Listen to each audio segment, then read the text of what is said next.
A'udzubillahi minasyaitonirrajim. Bismillahirrahmanirrahim. Assalamualaikum warahmatullahi taala wabarakatuh. Alhamdulillahirabbil alamin wassalatu wassalamu ala asyrafil anbiya'i wal mursalin wa ala alihi wa sahbihi ajma'in. Qala rabbi shrah li sadri wa yassir li amri wahlul 'uqdatam min lisani yafqahu qawli. Subhanaka la ilma lana illa ma 'allamtana innaka antas sami'ul alim wa la haula wa la quwwata illa billahil aliyyil azim. Alhamdulillah, syukur kita kehadrat Allah Subhanahu wa taala kerana masih lagi diberi ruang dan peluang untuk kita bernafas, masih diberi nikmat kehidupan dan dapat lagi kita sama-sama solat maghrib secara berjemaah dan meneruskan siri kuliah maghrib bagi membincangkan tentang tajwid dan tadabbur Al-Quran, yang mana pada kali ini kita akan berbincang dengan surah Asy-Syarhu, berkaitan dengan surah Asy-Syarhu ataupun surah Al-Insyirah ataupun surah Alam Nashrah.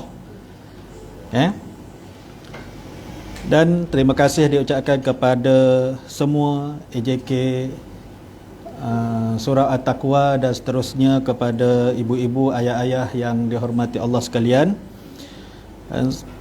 Okey, kita tengok kepada surah Asy-Syarhu. Okey, kita baca surah Alam Nashrah ni, dia ada 8 ayat. A'udzu billahi minasyaitonir rajim.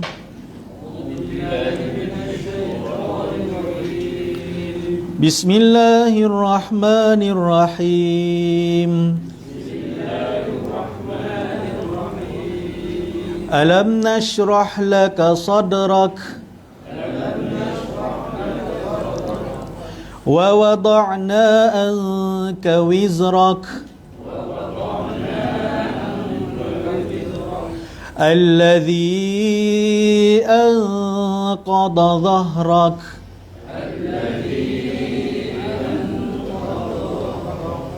wa rafa'na laka dhikrak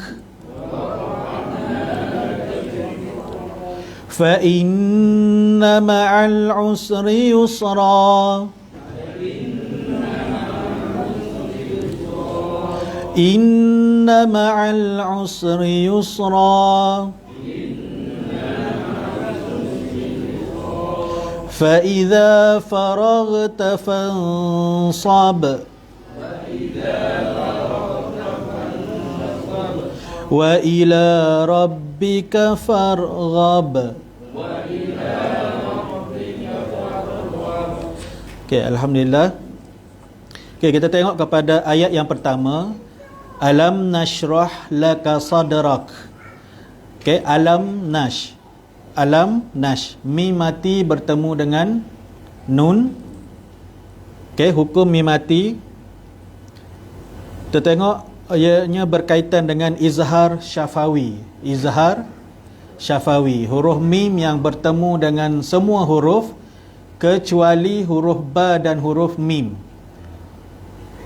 Okey, apabila dia bertemu dengan huruf yang selain dua huruf tadi itu, maka hukumnya adalah izhar syafawi, yang mana dia jelas dan terang dan tidak dengung. Okay, cara nak kenal dia adalah huruf mim itu ada tanda mati. Huruf mim yang ada tanda mati kemudian bertemu dengan huruf lain selepasnya yang berbaris, maka kita baca dengan menzahirkan ataupun menjelaskan kematian mim dan terus sambung kepada ayat yang seterusnya ataupun huruf ataupun perkataan yang seterusnya. Alam nash. Alam nash. So kita tak baca dengan dengung lah. Walaupun sedap bunyi dengung ni, kalau boleh main dengung je sedap, kita rasa. Alam padahal salah. Okey, alam nash. Okey, nashrah. Nash tu huruf shin. Okey, kalau kita tengok kat situ huruf shin, saya tulis kat situ hamas ataupun mahmus.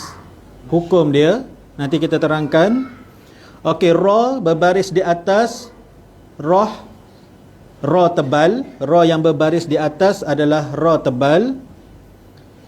Ha Ha mati itu hukum dia adalah hamas juga. Kemudian sad, sadrak, dia ada qalqalah, sad, dal yang mati, qalqalah sughra. Huruf dal, huruf qalqalah yang berada di tengah kalimah, yang mana kita matikan huruf dal itu dengan ada lantunan sedikit. Sad, sadrak. Okey. Kemudian ra berbaris di atas, ra tebal, dan huruf kaf adalah huruf hamas. Okey. Hamas ni adalah, maksud dia terlepas nafas.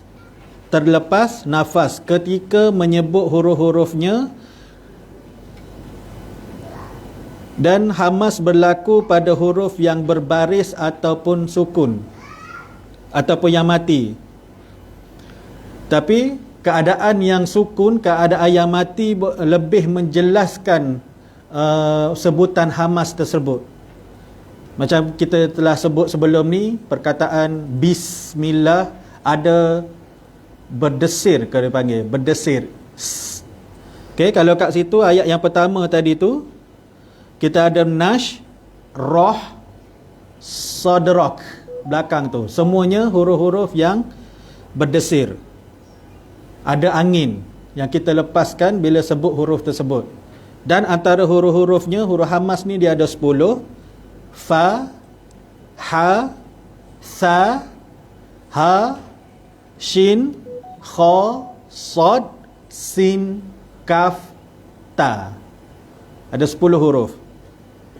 Okey, fa, ha, sa, ha, shin, kha, sad, sin, kaf, ta. Okey, itu 10 huruf-huruf yang bersifat hamas. Okey, yang berdesir ataupun keluar angin. Okey, kemudian ayat yang kedua, wa wada'na anka wizrak. Wa wada'na anka wizrak. Okey. Wa wada'na, na itu adalah tak perlu kita hurai panjang-panjang, dah tahu sangat dah. Nun baris atas, kemudian selepas huruf nun ada huruf alif, mad asli. Okey. Kemudian alka, alka, ikfa hakiki, nun mati, tak ada tanda mati, bertemu dengan huruf kaf. Okey, cara dengung dia adalah selama 2 harakat dan memasukkan huruf yang seterusnya yang kita akan sebut tu di dalam dengung. Alka. Maksudnya kita dengung kalimah nun ataupun huruf nun yang mati itu dengan cara memasukkan huruf yang selepas dia yang kita akan sebut. Okey, kemudian wizrak, rock kat belakang tu dia ada hamas, rock. Rock. Okey, tak tahulah kalau di sini, kalau biasanya kalau belah-belah Kelantan sana tu orang akan bertukar nak baca cepat surah Al-Insyirah ni ataupun surah Asy-Syarhu ni, dia jadi bunyi dia ha. Alam nashrah laka sadrah wa wada'na anka wizrah. Dia tak bunyi k. Okay? Hujung tu dia kaf, bukan ha. Biasanya kita akan tukar bila rock dengan roh. Tak tahulah sama ada telinga kita yang silap dengar ataupun orang yang membaca tu betul-betul tak tahu. Okey. Dia kadang-kadang ada juga telinga kita ni dengar macam salah. Tapi bila biasanya kalau kita nak tegur imam kan, biasanya disebabkan oleh benda ni. Kadang-kadang setting tak betul, amplifier pun boleh jadi kita dengar tu bacaan dia kata dia sebut betul dah, tapi kita dengar salah. Nak tahu, tanpa mic buka dengar. Dengar dia baca macam mana. Okey. Cuma teknologi ni sekarang ni kalau salah lah, biasanya betul dah kan. pendengaran kita tu.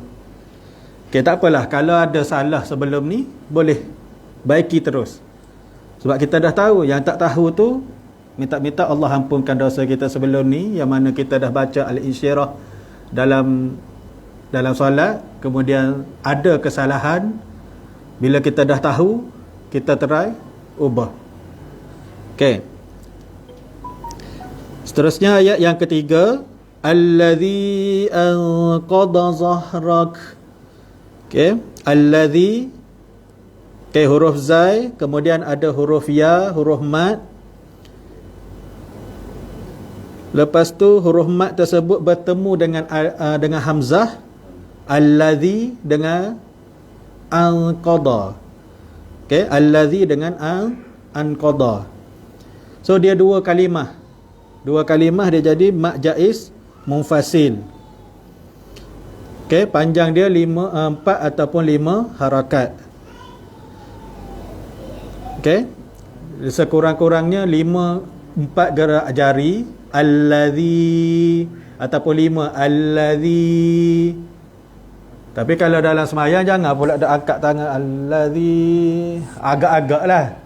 Kita apa tu, berlatih di luar solat, insya-Allah dalam solat pun kita akan sampai tahap harakat dia tu. Okey. Anqadha. Okey, nun mati, tak ada tanda mati, kemudian bertemu dengan huruf qaf, ikhfa hakiki. Anqadha. Kemudian zahrak, huruf ha, hamas, ra berbaris di atas, ra tebal, dan huruf kaf yang kita matikan di hujung ayat yang membentuk sifat hamas, rak, zahrak. Okey. Okay, ayat yang kelima, fa inna ma'al usri yusra. Fa inna, nun bersabdu wajibul gunnah, wajib dengung. Nun bersabdu dan mim bersabdu wajib dengung. Okey, kat sini dia ada nun yang berbaris, ada tanda sabdu. Oh, wa rafa'na belum lagi. Okey. Terlajak. Wa rafa'na laka dhikrak. Okey, terima kasih Pak Long. Okey, wa rafa'na laka dhikrak. Ayat yang keempat, ra tebal, wa rafa'na. So kita tak baca dengan wa rafa'na. Kalau ra, dia jadi nipis. Wa rafa'na. Okay, na tu ada alif ma asli, zikrak. Okay, dua huruf kaf yang mati, kedua-duanya bersifat hamas, kena ada desiran. Zikrak. Kalau zikrak, dia tak adalah bunyi desir dia tu.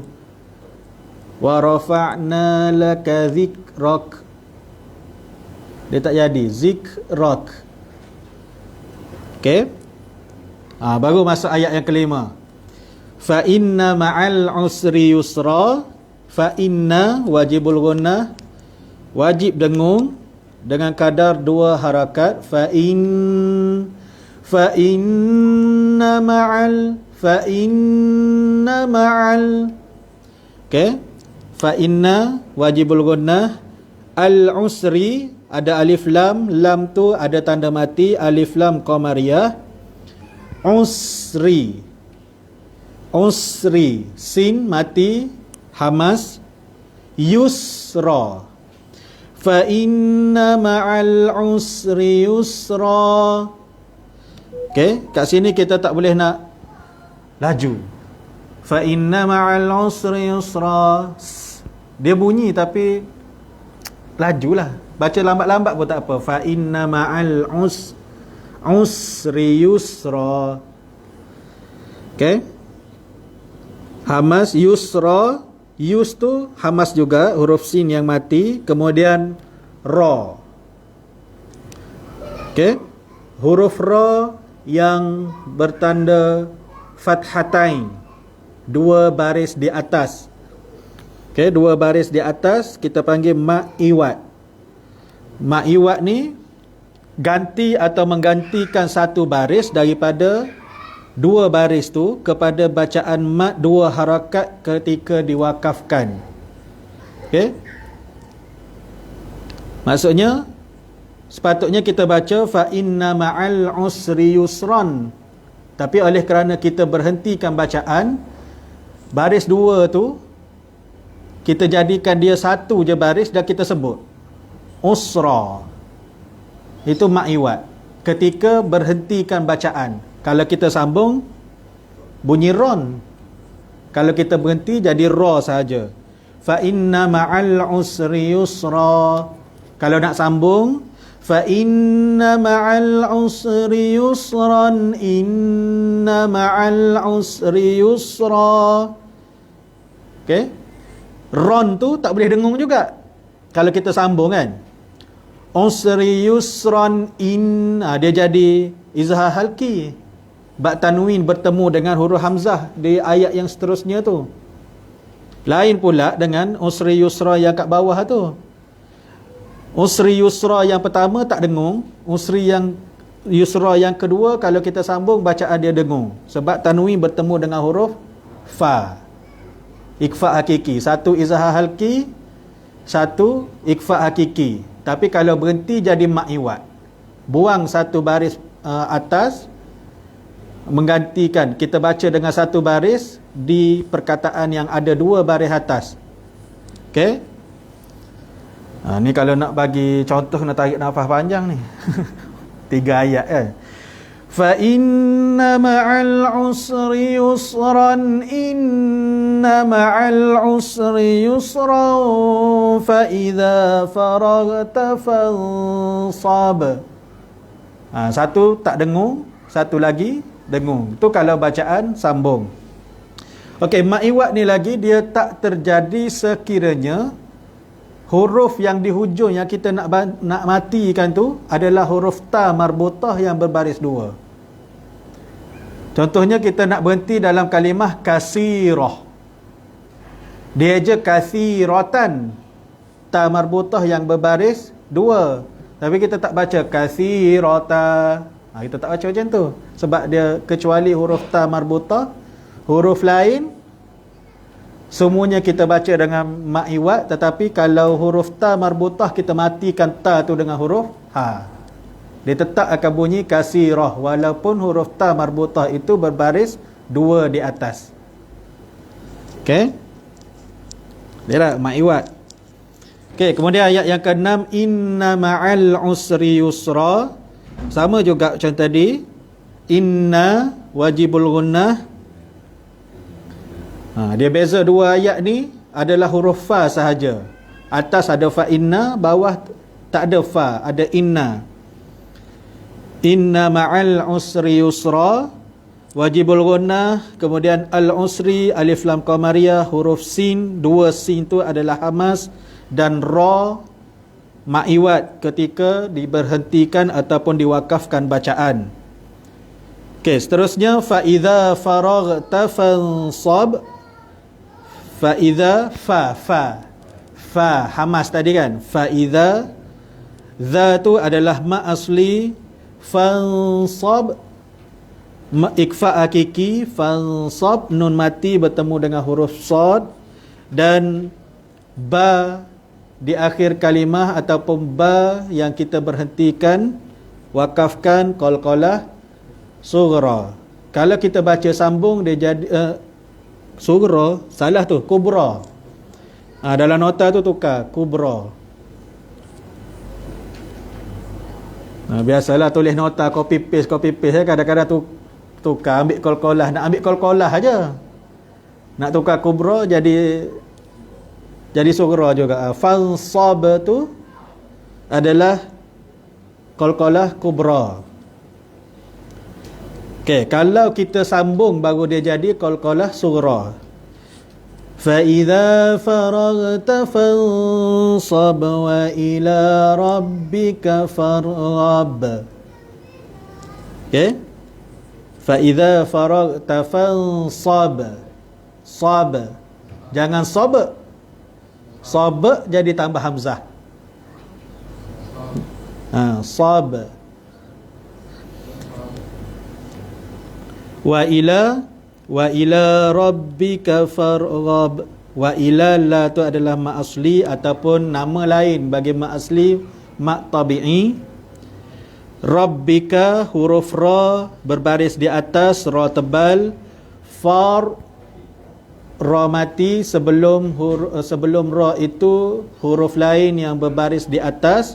Far ra tebal, kena baca dengan far ghab, tak boleh baca far ghab. Okey, ghab qalqalah kubra, sekali lagi tu salah tu, qalqalah kubra yang ujung sekali tu. Tak perasan dah tu. Okey,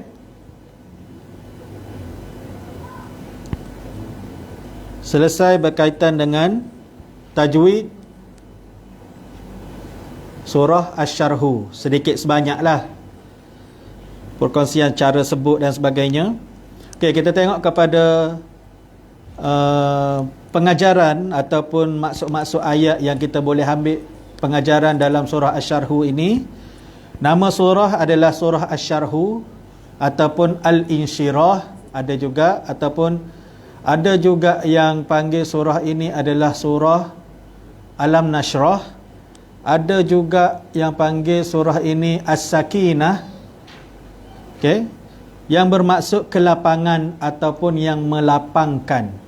Yang melapangkan. Kita ni fitrah sebagai manusia, kita nak hidup kita ni ada kelapangan. Maksudnya ada hari yang tak ada masalah, rasa bahagia, rasa tenang. Sebab itulah surah ni kata kalau pasangan kita tak dengar kata ataupun nak lembutkan hati pasangan atau nak lembutkan hati anak-anak, bacalah surah Asy-Syarhu ataupun surah Al-Insyirah sewaktu dia tidur dan tiup di ubun-ubun. Untuk kita sendiri pun, kalau rasa kita ni jenis yang panas, kita rasa aku ni kenapalah salah sikit pun nak marah. Bini kuat dah ngepek tapi kita kuat lagi. Kita rasa nak marah, tak boleh orang tegur. Baca surah, aku sedekahkan surah ni kepada diri aku sendiri. Semoga Allah lapangkan aku daripada masalah dengan orang, daripada masalah dengan diri sendiri. Masalah dengan orang tak apa, mungkin bila orang datang minta maaf ataupun kita terbuka hati untuk minta maaf, masalah tu boleh selesai. Bila kita ada masalah dengan diri sendiri ni, dia jadi dua masalah, jadi masalah problem. Nak selesai payah.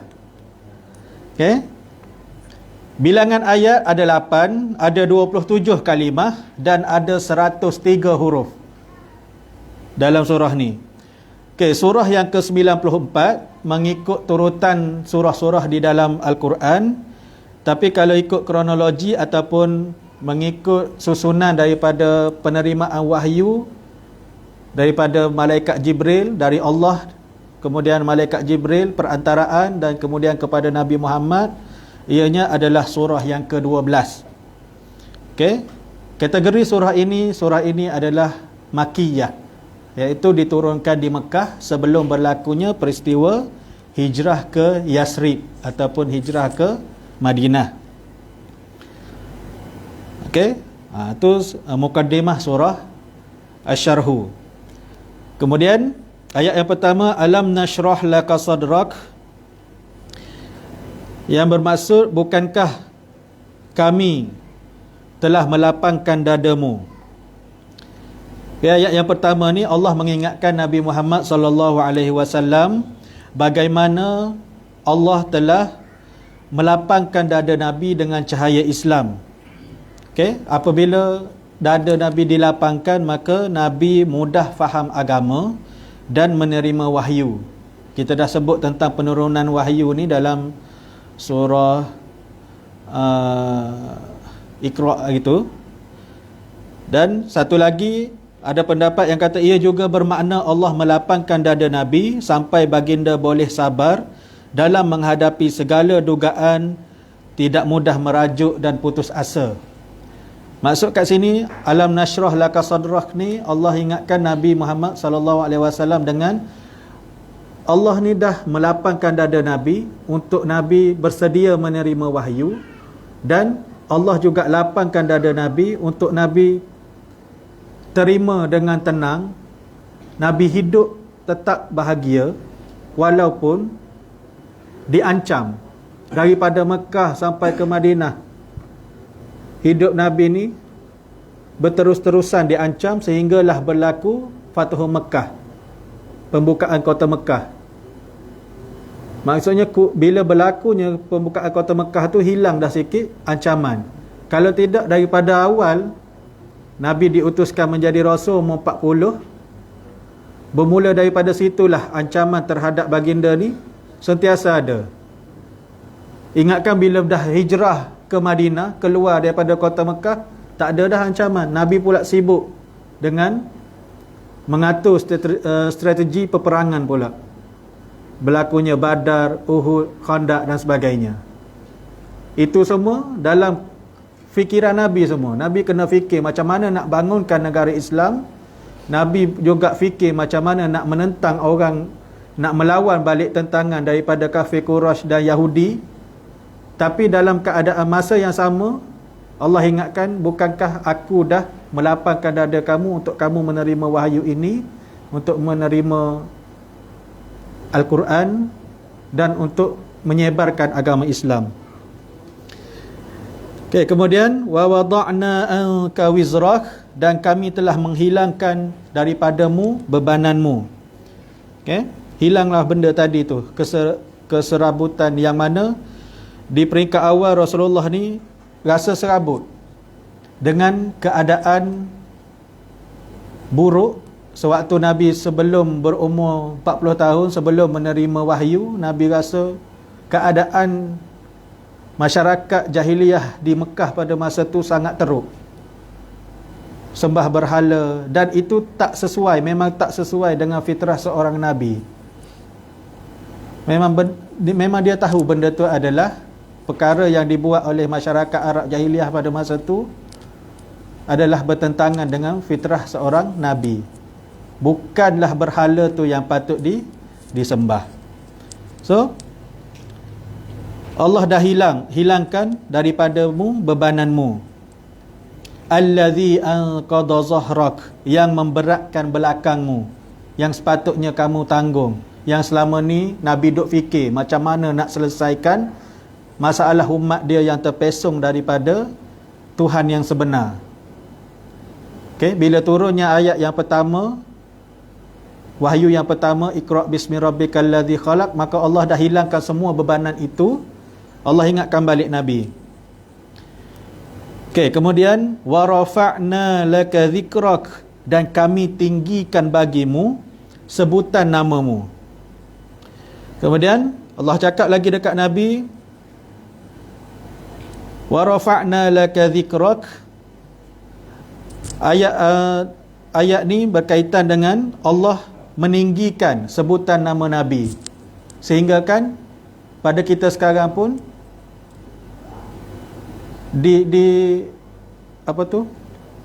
diseru untuk kita apabila dengar perkataan Muhammad berkaitan dengan Nabi ke baginda Rasulullah, kita disunatkan untuk berselawat sallallahu alaihi wasallam. Sampai macam tu sekali. Di peringkat awal pun Nabi kata tinggikan namamu ni, Allah meninggikan nama Nabi Muhammad ni, sehingga kan bila dengar je perkataan Muhammad, tak sebut tentera Islam dia, masa berlakunya peperangan ni, setiap kali berlaku peperangan, sebut sahaja nama Muhammad, orang kafir ni dah rasa gemetar dalam hati, kita ni nak lawan Muhammad ni, kita ni. Sampaikan Abu Lahab tu, kita cerita minggu lepas, diberi satu wangian, yang mana wangian tu biasanya orang perempuan yang pakai. nak suruh Abu Lahab ni malu, penakut, pengecutnya kamu wahai Abu Lahab, aku bagi hadiah ni kepada engkau. Antara sekutu-sekutu dia sendiri, kawan-kawan dia bagi hadiah ni. Nak melambakan Abu Lahab tu, takut nak berdepan ataupun takut nak melawan Nabi Muhammad. Walaupun hanya dengar nama sahaja. Padahal dia orang pergi dengan tentera yang jauh lagi ramai daripada tentera Islam nak melawan Nabi. 313 orang lawan 1000 orang, kalah. Pergi perang Uhud, balik bersorak, ye menang. Ramai umat pengikut Muhammad yang terbunuh. Tapi dia orang fikir balik, betul ke Uhud ni? Betul ke perang Uhud ni orang kafir yang menang? Bila dia balik fikir pula, kita tujuan, objektif kita pergi berperang di Bukit Uhud tu adalah untuk bunuh Muhammad. Tapi sekarang ni Muhammad mati ke tak? Tak mati. Dia pun fikir balik, kita sebenarnya masih kalah. Walaupun kita rasa okey, peperangan Uhud, pemenang dia adalah dimenangi oleh tentera Quraisy. Tapi pada hakikat sebenarnya macam tak kalah pun, sebab objektif mereka, tujuan mereka pergi adalah untuk bunuh Nabi. Tapi Nabi masih hidup. Barulah tepuk dahi semua. Dah sampai ke Mekah dah, jauh nak patah balik. Allah. Muhammad tak mati. Okey. Kemudian ayat yang seterusnya bila Allah sebut tentang ingatkan Nabi tentang 4 ayat tadi tu, Allah pun kata, Allah pujuk Nabi, fa inna ma'al usri yusra, inna ma'al usri yusra. Kerana sesungguhnya sesudah kesulitan itu ada kemudahan. Kerana kemudian ayat yang ke-6, ulang lagi sekali, 2 kali Allah pujuk Nabi, aku dah lapangkan dada engkau, dah tak ada lagi perkara yang membebankan kau, aku dah bagi mukjizat dan wahyu kepada engkau. Sabarlah wahai Muhammad, sesungguhnya inna ma'al usri yusra, setiap kesusahan ada kemudahan. Okay? Ayat ni sendiri kalau nak ikutkan kita, kadang-kadang kita pun susah nak apply, nak jadikan. Kita tahu Allah uji itu, tak apalah, Allah uji sekali ni, insya-Allah akan ada hikmah dan kebaikan di depan hari. Okay? Inna ma'al usri yusra, fa inna ma'al usri yusra, inna ma'al usri yusra. Okay, 2 kali. Okay. Pengulangan ayat ke-6, ayat ke-5 dan ke-6 ni adalah Allah hendak menunjukkan Allah sayangkan kita. Bukankah kalau kita pujuk orang lain, kita akan cakap 2 kali. Oleh itu kita boleh lihat ayat ini bagaimana Allah memujuk Nabi Muhammad itu dengan 2 kali ulangan ayat. Sesungguhnya setiap kesusahan itu ada kesenangan. Dia bagi kat kita, kalau kita sekarang pun pujuk anak, pujuk isteri, dah lah tu. Kita ulang lagi sekali, dah lah tu. Kita pujuk orang pun 2 kali. So Allah pun pujuk Nabi Muhammad 2 kali. Okay, Allah ingatkan bahawa setiap kesusahan yang kamu tanggung ni akan jadi, dan benda tu betul. Bila terjadinya beberapa perkara, banyak perkara yang berlaku dalam hidup Nabi, mula daripada umur 40 sampailah Nabi berumur 60. Fathu Mekah tahun ke berapa hijrah, tak ingat. Tahun ke-8. Tahun ke-8 hijrah. Lepas pembukaan kota Mekah, maka barulah timbul kesenangan. Ada kesenangan. Islam tak lagi dimusuhi pada masa tu. Kemudian Islam semakin berkembang. Allah bagi kesenangan selepas kesusahan, sehingga ramai negara-negara luar bila dihantar utusan, mereka menerima dakwah Islam dengan baik. Okey. Contoh An-Najasyi, Kerajaan Najasyi terima Islam dengan baik. Yang tak terima Islam dengan baik, Raja Parsi. Bila sampai surat kepada dia, dia koyakkan semua surat-surat tu. Lepas tu dia suruh wakil Nabi ni hantar balik dan tunjukkan kepada Muhammad, ini respon aku terhadap surat yang Muhammad bagi. Nabi pun berdoa kepada Allah, Raja Parsi tu akan hancur satu hari nanti. Dan memang dia hancur. Raja Parsi ketika tu dibunuh oleh anak dia sendiri. Yang nakkan tahta bapa dia ni, dia dibunuh. Okey. Kemudian ayat yang ketujuh,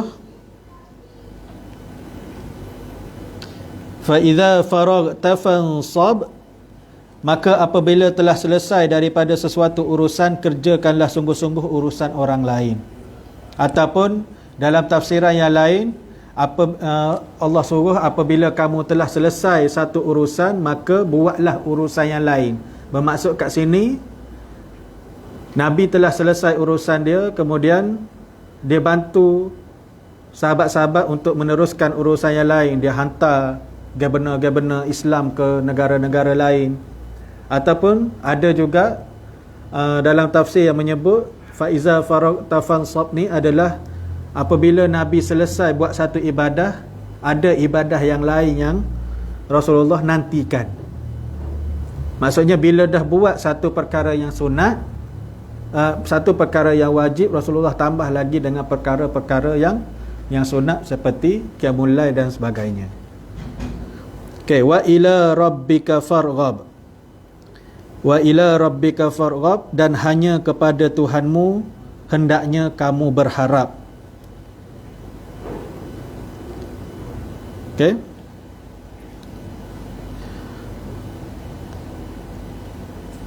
Dan Allah ingatkan kepada Rasulullah, berharaplah, mohonlah pengharapan hanya kepada Allah Subhanahu wa taala. Okey. Ayat ini menyuruh kita sentiasa mengharap kepada Allah. Begitulah yang dilakukan oleh Nabi Muhammad. Walaupun baginda sedang bercakap dengan manusia, hati baginda tetap terkait dengan Allah Subhanahu wa taala. Okey, dan daripada hadis kita dapat tahu, walaupun baginda tidur, baginda tidak meninggalkan zikir kepada Allah. Maka kita hendaklah cuba sentiasa ingat juga kepada Allah Subhanahu wa taala dalam setiap pekerjaan yang kita lakukan. Okey. Dan sebagai penutupnya ataupun kesimpulan yang kita boleh ambil daripada surah ini adalah, surah ni meninggikan kedudukan Nabi Muhammad. Okey. Secara Allah kata Allah menaikkan nama Nabi Muhammad walaupun selepas berlakunya pelbagai cobaan, cabaran, kemudian Allah bagi kesenangan. Allah nak pujuk Nabi, Allah nak tinggikan, Allah nak kurangkan kesedihan Nabi. Tapi kita sepatutnya ambil benda tu sebagai pengajaran. Tapi sekarang ni ramai yang menghina Nabi secara terbuka. Ada yang lukis karikatur, lukis kartun Nabi, okay, dengan bermacam-macam hinaan. Okay. Ada yang buat filem. Buat filem untuk kebaikan, tak apa. Cuma tu kadang-kadang kalau kartun pun ada nak ceritakan tentang sirah Nabi. Cuma di watak Nabi tu hanya cahaya yang keluar. Tapi ada juga filem ataupun kartun-kartun daripada barat yang buat figura Nabi, oh Nabi macam ni, tak adalah handsome sangat. Bila budak tengok, kadang-kadang macam kita lah, tengok cerita bukan ambil pengajaran daripada cerita tu saja. Tengok heroine siapa, tengok hero tu siapa, apa hal cerita ni. Cerita dah jalan, cerita dah best dah, tapi hero langsung tak handsome.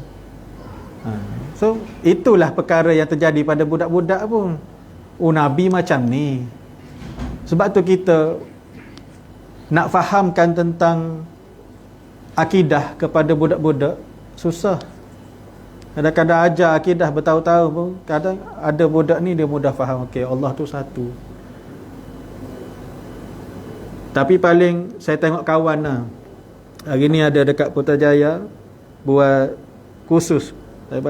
Tadi baru balik khusus lah tentang PPKI. Budak-budak yang kelainan upaya, kalau yang pekak, bisu, dia cuma boleh dengar guna bahasa boleh tahu perkara, boleh belajar guna bahasa isyarat. Dan fahaman mereka Allah tu dia orang takrifkan seperti agung. Bila dia takrifkan seperti agung, sebab dia selalu tengok tu siapa, dia kata ketua negara kita. Dia kata Allah macam tu ke? Ada Allah lelaki, ada Allah perempuan. Sebab biasa gambar agung, ada gambar agung dan gambar permaisuri agung. Macam tu. Lepas tu bila yang berkaitan dengan buta pula, pagi tadi kita masuk tu, kita dah rasa macam mana bila orang tutup mata bagi tongkat putih, nak berjalan pun susah. Walaupun di jalan yang ada laluan OKU tu, kita dah biasa mata kita celik. Tapi bila orang tutup mata bagi tongkat satu, walaupun dah ada jalan OKU, langgar dinding, barulah kita rasa Allah bersyukurnya aku.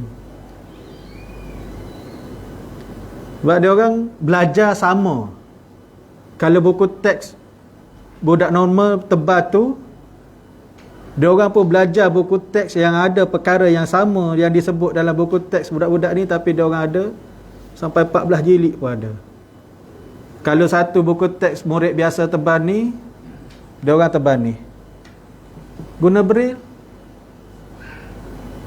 Tadi belajarlah tulis braille, ketak tapi tak tahu pun. Cuma kat situ kita rasa sedihnya macam mana kalau Allah tiba-tiba tarik kita punya penglihatan, boleh tak aku sebat. Macam ni rupanya. So kita belajar. Sebab dia panggil tu, sebab sekolah saya mengajar sekarang ni dia ada juga, walaupun kita belajar, kita ajar budak-budak yang apa tu biasa, tapi dekat sekolah tu ada yang berkeperluan khas. Ada yang bisu, ada yang buta. Bila kita diarahkan untuk pergi jaga dia orang, kadang-kadang pergi jaga, macam mana kita nak buat? Tapi dia kenal orang yang buta ni, dia kenal cara kita berjalan, bau badan, dia kenal tu. Ustaz Faris ni pernah datang ni, dulu ambil video saya ni. Dia kenal. Kita tak cakap pun cara gerak kaki. Kalau yang pekak pula, dia buatlah isyarat macam-macam. Saya tahu mak dengan ayah ya.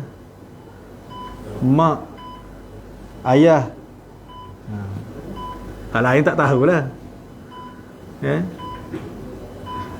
Okay, saya rasa itu saja untuk kali ini. Sama-sama kita ambil pengajaran daripada surah Al-Insyirah ataupun surah Asy-Syarhu.